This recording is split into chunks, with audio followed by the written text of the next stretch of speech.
The world is not as it should be. This is a judgment that we all share, orthodox or liberal, conservative or progressive, hopeful or despairing. And constitutive of this judgment, internal to it, as its shadow or its echo, is a prayer, "Thy kingdom come." That is, every time we make the judgment that the world is not as it should be, we have some sense, some vision, sometimes quite specific, but more often rather inchoate, of how the world should be, and we long for that, yearn for that, pray for that.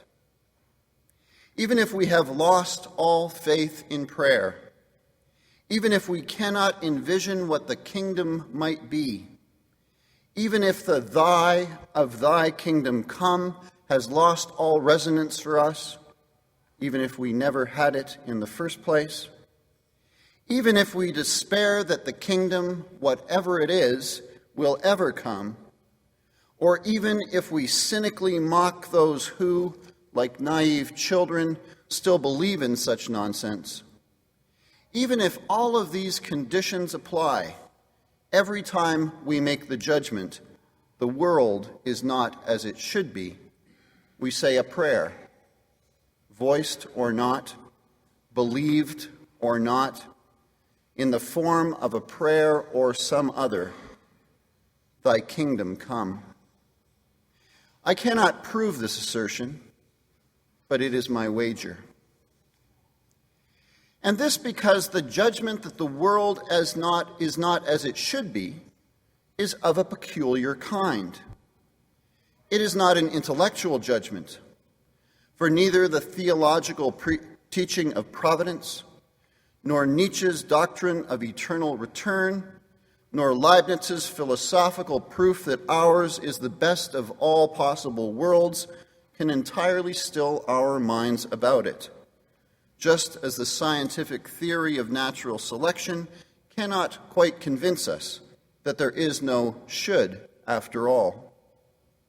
Neither is it an emotional judgment, as our feelings fluctuate with our days and our diets, leaving us more or less hopeful, more or less optimistic, more or less energized, but not ultimately affecting our sense that, on a grander scale, things could and should be better.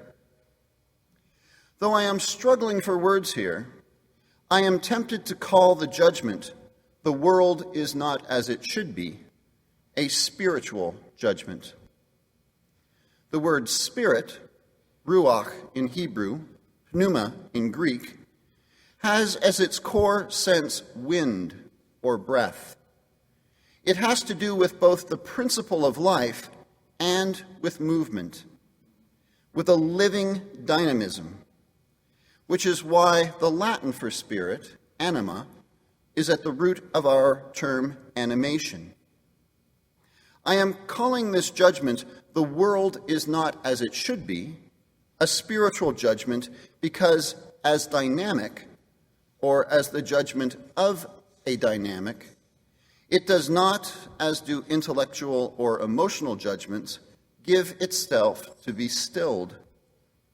Making such a judgment moves us, or is already a movement, towards something else, something that is not, namely, that which is traced out in the vision, the sense, the hope, however obscure, of how things should be, in terms of which we make the judgment that things are not as they should be. Our very judgment that the world is not as it should be draws us of itself out of our complacency with the present reality into a future that is not given to us, even if it is our hope. Things can be different, and a promise. Things will be different. Living our hope as a promise is at the heart of faith. However dark the glass through which we see that which is not but should be, we strain to see it because it beckons us, and we long for it.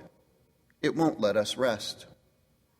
In the dark light of the judgment of a world gone wrong, we see, as if in silhouette, a trace of what could and should be. And we know ourselves tasked with sowing the seeds of life that will transform what might be into what is. We all have a dream, even if our waking preoccupation with what is eclipses our facility to conjure it up. Now, there are, for those with eyes to see, at least as many reasons to lose hope in our hope and to despair of the promise as there are to believe in it. The idealistic ways in which we frame our various visions of the kingdom might inspire us to keep trekking through the cumbersome muck of reality, and in itself, that is worth a lot.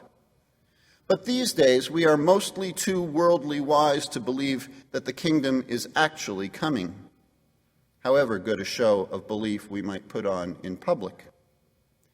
No biologist who has actually studied instincts, not to mention animal digestive systems, actually believes that the lion will ever lay down with the lamb, at least not past mealtime. And at the end of the 20th century, no historian worth her salt actually believes that nation-states will ever beat their swords into plowshares. In the private counsels of our own discernment of reality, we know that these are mere metaphors, ideals to inspire us, but not realities after which we might actually aspire. If the prospects of hope and change fill our lungs and imaginations with a revivifying fresh air for a season, 4 years later, we know better.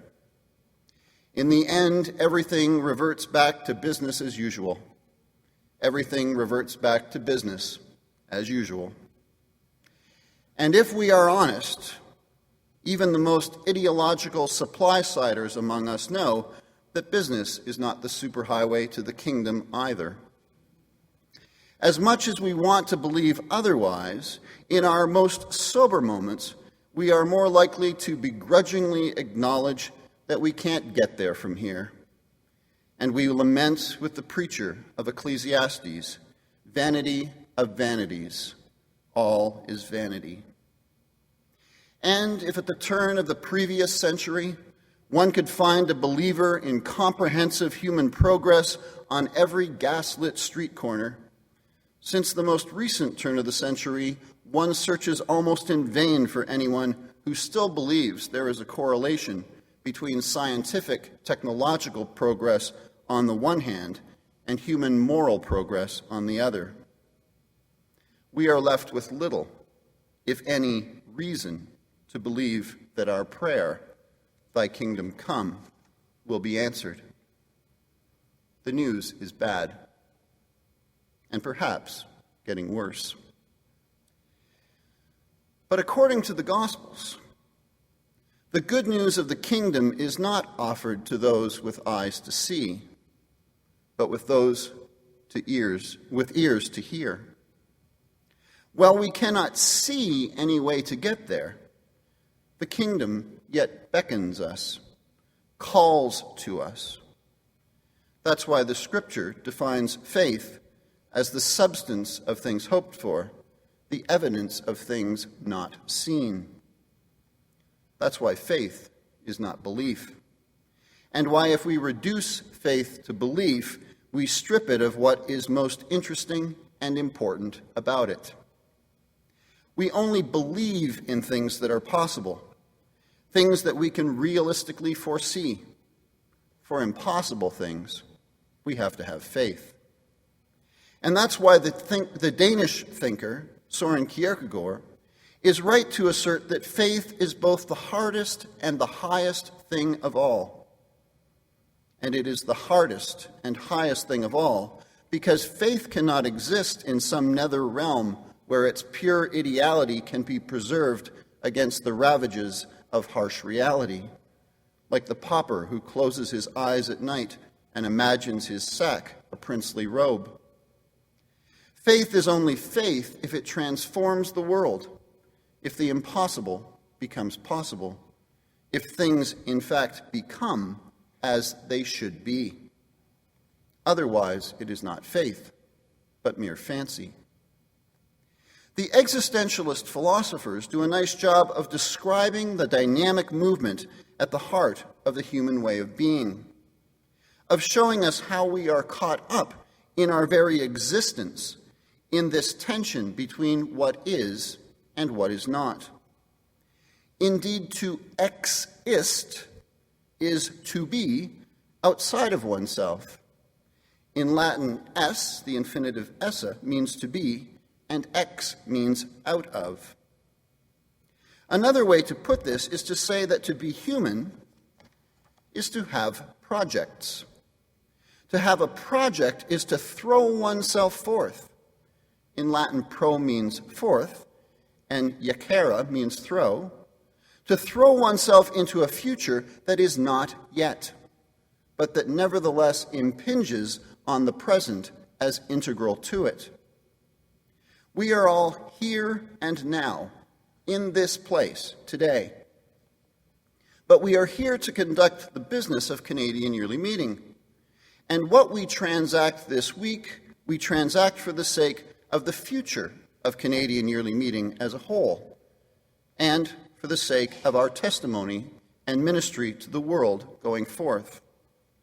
That is our project. That's why we're here. The then and there is the very meaning of the here and now. What is not the case, what we are projecting, is at least important to what is the case as what is in fact the case. What is not the case is as essential to human reality as what is the case, which is why facts do not have a corner on reality, and while science, while it speaks an essential word, does not have the only or the last word. Jean-Paul Sartre puts this graphically when he says, human reality must be what it is not, and not be what it is. The unreal future affects the reality of the present as much, and perhaps more than, the reality of the present affects the future. We begin then to catch a glimpse of a circularity between the real and the not real, between the present and the future, that I am tying in this lecture to the notion of spirit. But we only have this structure as human beings because we are temporal beings, beings who live in and with an awareness of time. Indeed, time itself takes shape across this relationship between what is and what is not. If we are to have time, we must have both a continuity between what was, what is, and what might yet be, and a decisive break between what was, what is, and what might yet be. If everything were frozen in perpetual sameness, there would be no time, for time is a measure of change. Yet if every instant brought complete and total newness, total transformation, there would be nothing against which time as change could be measured. And that is why Kierkegaard, if I may refer to him once again, claims that eternity cannot be the same frozen as always the same, because that would be an eternity out of time. And being out of time would be an odd definition of eternity, which should be full of time, always having more of it.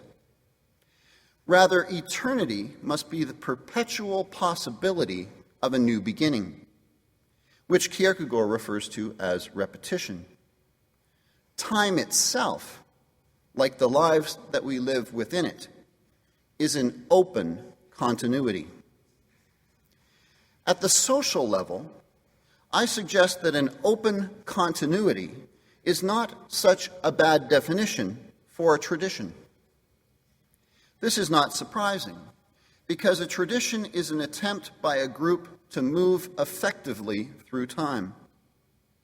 It is unfortunate that the term tradition has come to be associated with being stuck in the past, since the term itself suggests rather the opposite.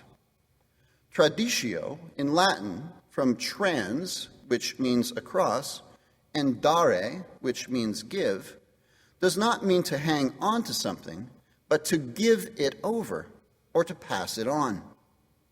It names a gift that is passed down through the generations. It is not, as is too often thought, the tedious repetition of the same, but the perpetual regeneration of the gift. The giving of a gift has two aspects. First, it requires that I have something of worth to give, and secondly, that I really give it, that I genuinely let it go. When I give a gift, it now belongs to someone else, and they can do with it what they will and what they must. Conservatives and liberals are both bad at tradition in this sense. Conservatives hand on the gift, but at the same time refuse to really let go of it, and so don't really give it over at all. Here is the gift, but you must do with it exactly what I did with it, and I am going to direct its use even from beyond the grave. This is, in a sense, what creeds do, at least at their worst, and why Quakers have always been nervous about them. This conservative gesture is well-intentioned, of course. We desire to give our children the best that we have.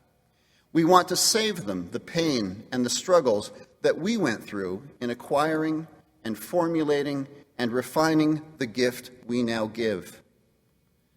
But this is a giving that keeps one hand on the gift to direct its subsequent use, even as it's given with the other hand. It demonstrates a lack of trust and a perhaps perverted sense of generosity. Conservatives give gifts, but with strings attached.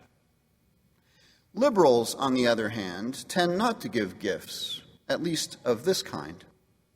This is not because they lack generosity, but because, as progressives, they believe the new is always going to be better than the old. And why would we want to burden our children with our worn-out, out-of-date, heavy and ponderous stuff when all the bright and shiny new stuff is waiting for them just around the corner? Liberals are therefore also bad at receiving gifts. Grandpa's creed is of no more value to me than Grandma's couch. I'll get my own, thank you very much. But that also sometimes makes them ungrateful for, or even blind to, what they do receive. Okay, here's the rub. I have been trying with all of the foregoing to understand what it means to be part of a living tradition. I am proposing that we understand the larger Quaker movement as just such a living tradition, and seek to understand what it means for us today to be participants in it. One of the goals I set myself in preparing these lectures was the very likely impossible task of preparing lectures that could be presented at and have resonance within any of our Quaker yearly meetings, whether that be a yearly meeting affiliated with Friends General Conference, Friends United Meeting, Evangelical Friends International, or one of the conservative yearly meetings. And I have therefore been attempting to speak, perhaps to the discomfort of some, in turn and simultaneously in multiple Quaker dialects. In this, I expected to fail, and almost certainly have. But the goal remains: to try and understand the divisions within Quakerism, not, as we so often do, as mutually hostile forces, or even as mutually tolerated solitudes, but as sub-movements within the larger Quaker movement. So while Quakerism is legitimately called a religious society, or participation in a certain set of practices, or adherence to a certain set of beliefs, or a way of life, depending on the predilections of individual friends, it is, in the context I am here setting out, at least as legitimately thought of as a movement. That is, as a dynamic interplay between what is and was, and what yet might be, between what it has been and what it is always becoming. It is that tension I have been suggesting here that is life. And it is also the very life of Quakerism as a living tradition. That is, as an open continuity. Quakers historically and in general have always been suspicious of tradition because of its tendency to harden into the dead forms of traditionalism that quench the life of the spirit.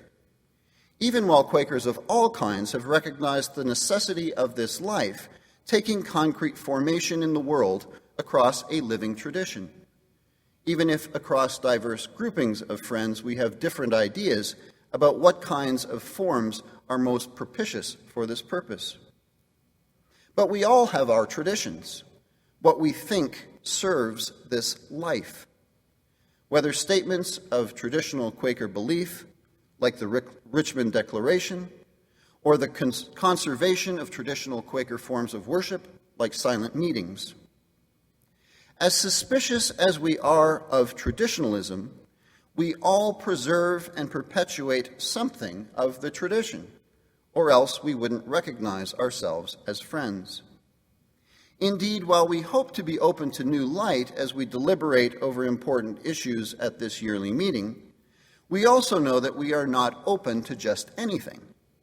Certain ideas might well be deemed to be not in the spirit of friends, and even certain procedures deemed to be out of gospel order.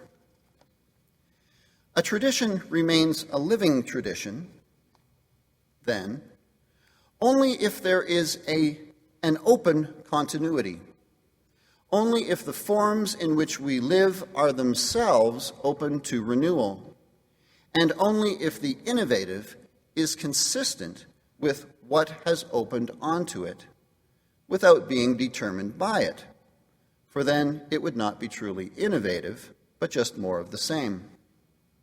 The idea of an open continuity that I have explored in this lecture is, I am proposing, parallel to the biblical idea of fulfillment that I looked at in the opening 2 lectures.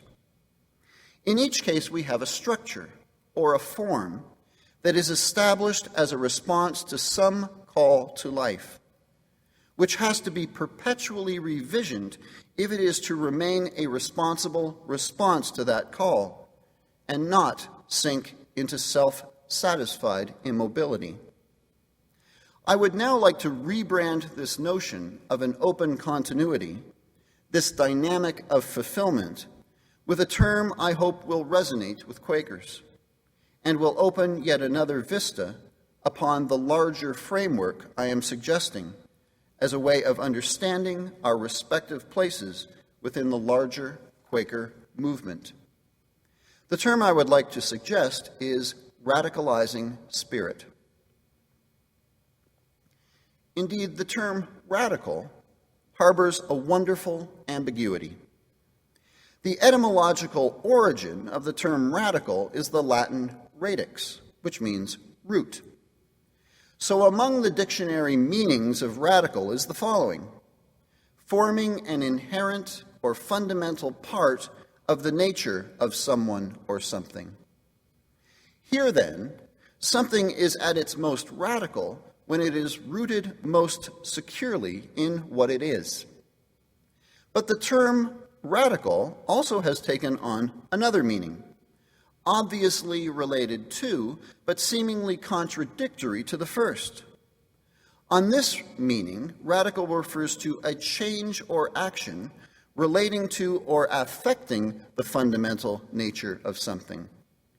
and it is this meaning that gives us radical in the sense of something characterized by departure from tradition, innovative or progressive, and as advocating a thorough or complete political or social reform.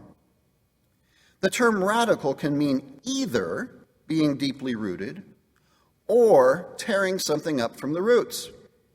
It can mean either being bound firmly and securely to its ground or being liberated from such an attachment altogether. What I am working towards suggesting in these lectures is that this either-or is perhaps a false choice, and that we might do well to think of them in terms of both and. That is, that these two senses of radical are not disjunctive, are not actually opposed to one another, but depend upon each other. In philosophy, we refer to this kind of mutually dependent relationship between terms in tension as a dialectical one. In Greek, dia means through, and legein means to speak, which means that the two senses of the term are in conversation with each other, answer to one another. So just as for Jesus, fidelity to the law meant that the law needed to be opened up, driven beyond itself, so for early Quakers, fidelity to the Spirit of Christ meant that Christianity needed to be opened up, driven beyond itself. What I am suggesting in this lecture is that this structure is not unique to Jesus or to Quakers, but is part and parcel of what it means to be alive. Life is alive, is animated by the dialectical relationship between what is and what is not, but should be, between the past and the future, between, on the one hand, the grounding practices, and, on the other hand, the aspirations of a living tradition. In this context, I would like to suggest that we understand the term spirit to name this restless circulation between what is and what might be, what should be, what must be. The spirit of something names the way in which this dynamic, this interplay of open continuity, is taken up in any particular case. A spiritual movement is one in which the structures of a particular movement open up upon new possibilities that, in being realized, transform the original structures themselves, which in turn open up upon yet again further new possibilities. Our understandings of ourselves open up new possibilities for reforming our world, which in turn transform our understandings of ourselves, which in turn open up yet other new possibilities to be realized. That is what it means to be alive in a spiritual sense. And this is why we speak of spiritual movements. Spirits are on the move, are restless, like everyone born of the Spirit, who, according to John's Gospel, is like the wind that bloweth where it listeth, in defiance of all of our expectations. That's why trusting spirits is always a matter of faith. Not quite formless, but living beyond their forms, restlessly seeking forms from which they are perpetually expelled, spirits seem simultaneously to be and not to be, inhabit the interspaces between being and not being, which is why we associate spirits with ghosts and specters. I do not believe in ghosts, but I do believe we are called to discern spirits, a practice long at the heart of Quakerism. For not all spirits are holy spirits. The restless circulation between what is and what yet might be creates an energy, energies in which we, as spiritual beings, get caught up. The spirit of the Olympics, the spirit of capitalism, the spirit of Quakerism. The spirits in which we participate, The new possibilities that we realize in continuity with who we already are constitute the textures of our lives. If the realization of possibilities in actualities opens up new possibilities that in turn allow for richer actualities per infinitum, we have a living or a Holy Spirit, the Spirit of life. But where the realization of possibilities closes down the potential for further possibilities, which in turn impoverishes our actuality, we are faced with a spirit of death. If we are to understand Quakerism as a living tradition, I suggest we understand it across its radicalizing spirit. That is, across the dialectical tension between the forms it has taken, its radicality in the sense of being rooted, and the ever-new possibilities opened up by these forms without being contained within them, its radicality in the sense of ongoing and fundamental transformation. A living tradition can no more leave the forms in which it is realized behind than it can settle comfortably into them. They, in their turn, are transformed by the possibilities opened up across them.